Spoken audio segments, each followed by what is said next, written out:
રઘુકુલ રીત સદા ચલી આઈ, પ્રાણ જાય પર વચન ન જાય. આ ખાલી એક રામાયણની લોકવાયકા નથી, પરંતુ આનો વૈદાંતિક અર્થ પણ બહુ જ ઊંડો છે.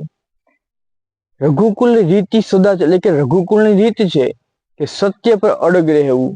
અને તૈત્તરીય ઉપનિષદ કહે છે વૈદાંતિક અર્થ આનો કે સત્યમ અનંતમ બ્રહ્મ, કે સત્ય જ બ્રહ્મ છે.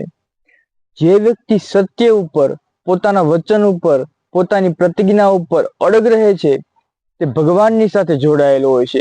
તે ખાલી આ સમાજની નિષ્ઠા કે સમાજની નૈતિકતા ઉપર કામ કરી રહ્યો નથી હોતો.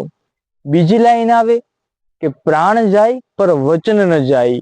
પ્રાણ શરીર જે નાશવંત છે, પણ સત્ય અને વચન જે શાશ્વત છે. એટલે કે પ્રાણ શરીર છે આજે નહીં તો કાલે એ નાશ પામવાનું જ છે, પણ સત્ય છે, જે વચન છે તે અમર છે. જે સત્યનું પાલન કરે છે તે હંમેશા અમર રહે છે. જેમ કે રામ, જેમને હંમેશા સત્યને અગ્ર માન્યું, તો આજે પણ રામ જીવિત છે અને અમર છે.